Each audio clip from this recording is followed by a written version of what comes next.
Is the afterlife real? Hey guys, how's it going? Dudey, I'm back with another video and I'm joined with my best friend Lozzy. We're on our way back from filming the podcast that we do. It's the Allegedly, Possibly, Maybe podcast. Go and check that out. But anyway, I thought I'm going to mix up my content a little bit, yeah? I'm going to get out of my lovely studio and I'm going to film something on the road. I thought I'm going to have a deep conversation with Lozzy about the afterlife, about ghosts, and actually about what I do in my investigations, because I know, Lozzy, that you are very skeptical. So I thought it'd make for a fascinating conversation. So I'm going to start off with the titular question. Do you believe in the afterlife?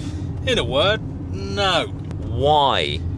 I just feel like it's best for me to live life, and I feel like this is probably good for others as well, to live life to your fullest is to appreciate what you have when you're here and not rest on your laurels of what's going to happen after you die.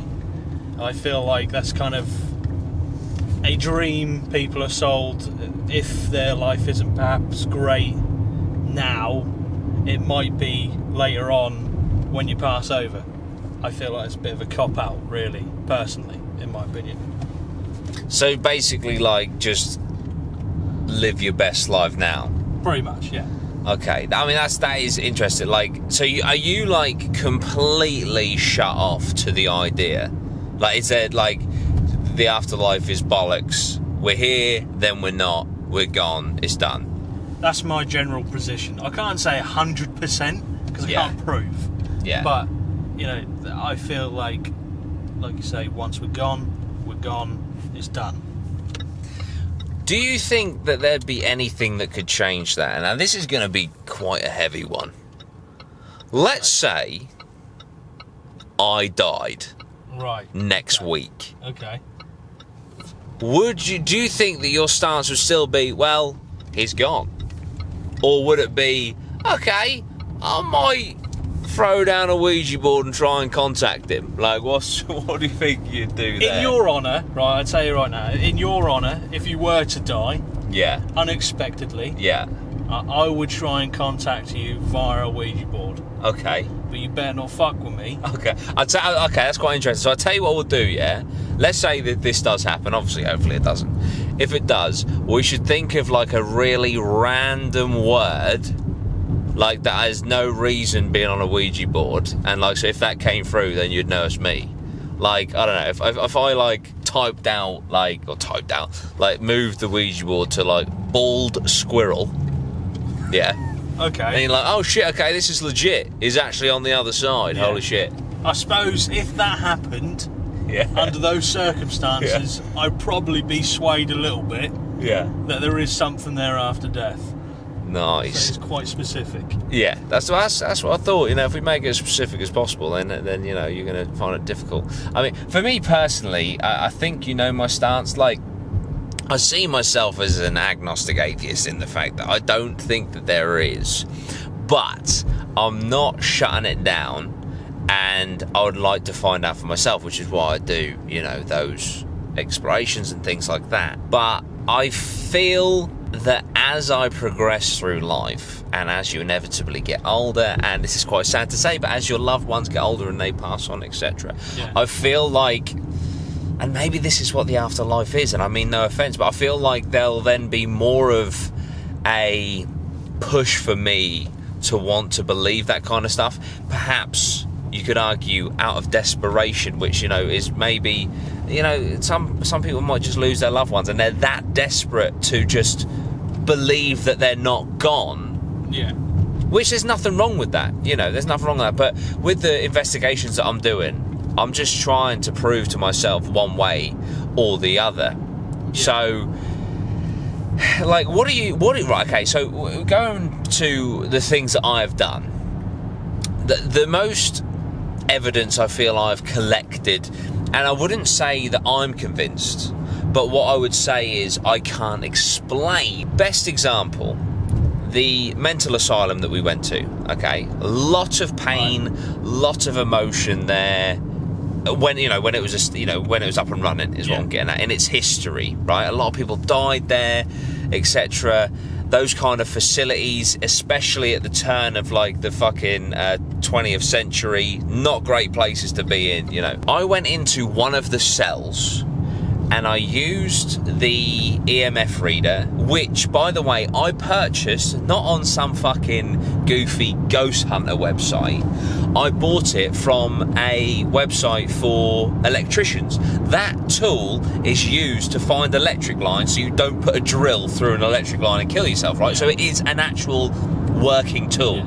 But apparently, you know, the electrical magnetic field that is in electrical appliances and stuff and currents are in ghosts as well. Do I believe that? I don't know. I checked that room before doing my solo vigil, yeah? Right. There was nothing in that room. It was all green. There was no electric. If I was an electrician, I would have happily drilled in every single one of those fucking walls, yeah? Right. So I then, solo, very brave, in the dark, decide to try and contact the other side. And I start speaking. And I'm like, you know, go to red for no, or go to red for yes, whatever it was. I can't remember which way round it was. And in a room with no electrical fields at all, at the end of my questions, bang on at the end of my questions, the light was flickering, implying that something, if we just pull that thread for a second that this shit is legit, something was trying to contact me, right? With your rational mind, and that's me, you know, I'm a very rational person, I'm trying to find the truth. I don't know the answer to that, but that to me is the most unexplainable evidence that I have found personally.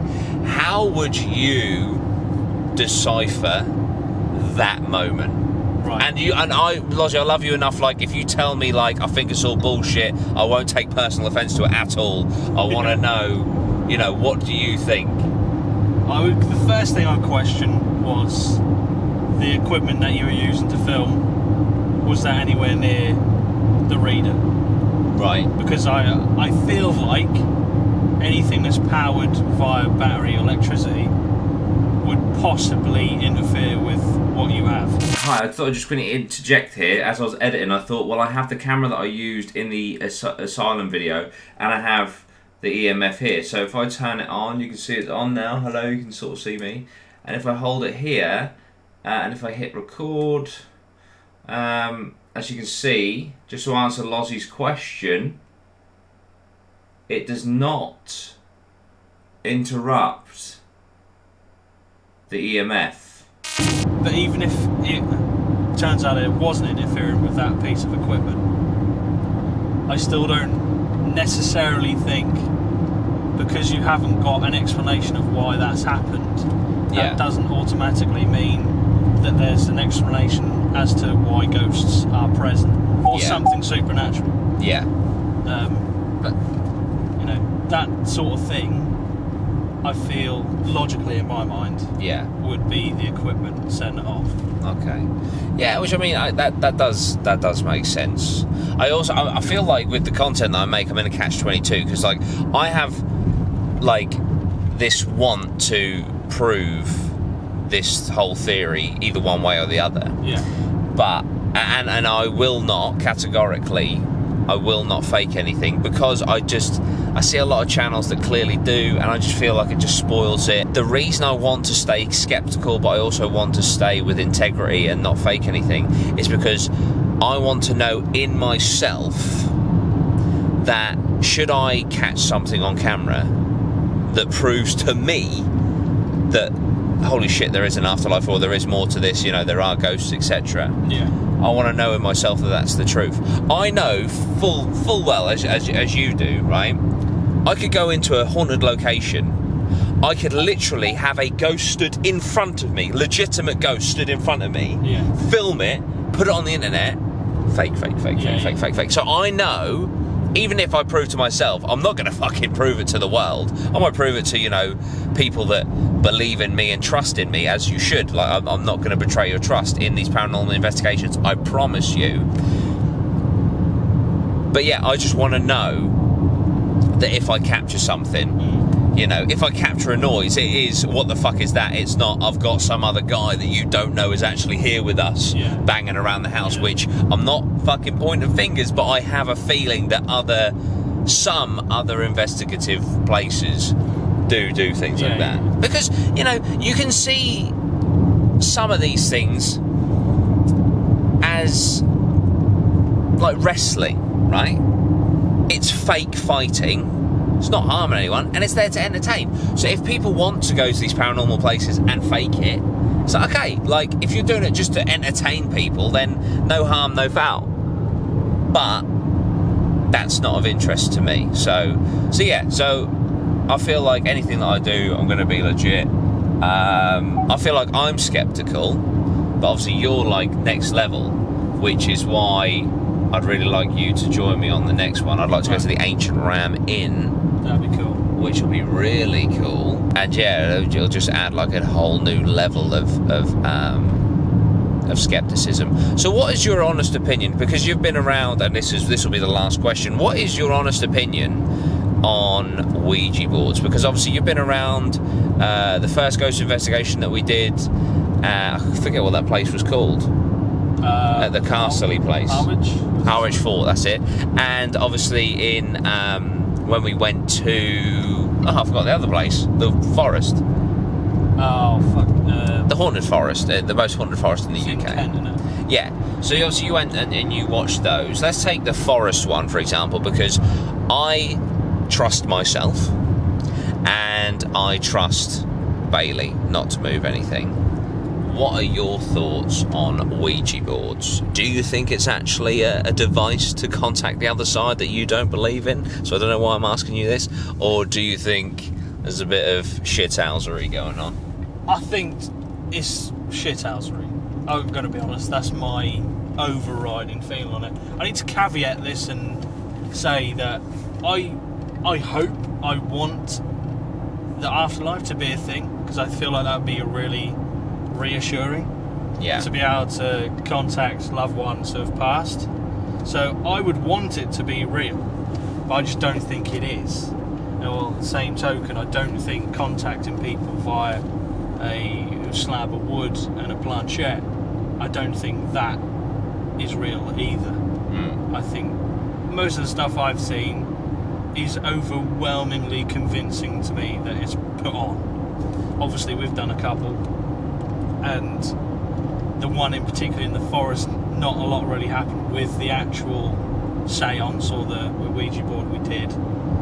The one where we went to Harwich, that was, in my view, manipulated by the people who ran it, but there's just no evidence for me to think that doing anything like that is actually contacting the dead. I know, it's difficult. It's really difficult because I feel like I've done enough Ouija boards now, like the one that I did with Maya in the mental asylum. Yeah. Like, I trust myself, I trust her, and I mean that started fucking counting down, which is why I had to end it. Eight. Don't count down. Yeah, if you go to 7, I will shut it down. 7. Yeah. Okay, Mr. TR. Thank you Mr. so TR. much. Thank you very much. Say, you know, if it counts down, then something really bad is coming through. And it's weird, even as a very skeptical person, even though I don't know if I believe this stuff, it's like, well, I've heard that counting down is bad, and this is what that is doing, so I don't, you know, so it's like, even though I'm a skeptic, it's like I'm still not going to fuck with this too heavily, you know. It's like you're supposed to not ask a Ouija board, how will I die? I must admit, I'm fucking tempted. Really tempted. I just picture, right? Imagine this, yeah? My next investigation video opens, and just the opener is me, Ouija board. How do I die? Boom. Fade to black, or like snap to black, mate, like fucking bosh. And you're thinking, this cunt is going in. You know what I mean? So, yeah, it's exciting, but yeah, we'll do the Ancient Ram Inn. You'll come along. It'll be a good time. Be a scary, spooky time. And yeah, we'll see where it goes. But Lozzie, thank you for joining me today. No problem. Please join me on more videos. Like we used to do some like true crime and conspiracy stuff together back in the day. So anytime you want to come over and film with me, I know the guys would love it. So that'd be awesome. But yeah, so now we know Lozzie's take on the afterlife. And yeah, thank you for watching me. It's something a little bit different. I thought I'd mix it up a little bit. I hope the audio has been fine in the car. Obviously this mic does the business, so it should be absolutely fine. Find all the links down below. Check out our podcast, and I will see you very soon. Sweet one. Geese.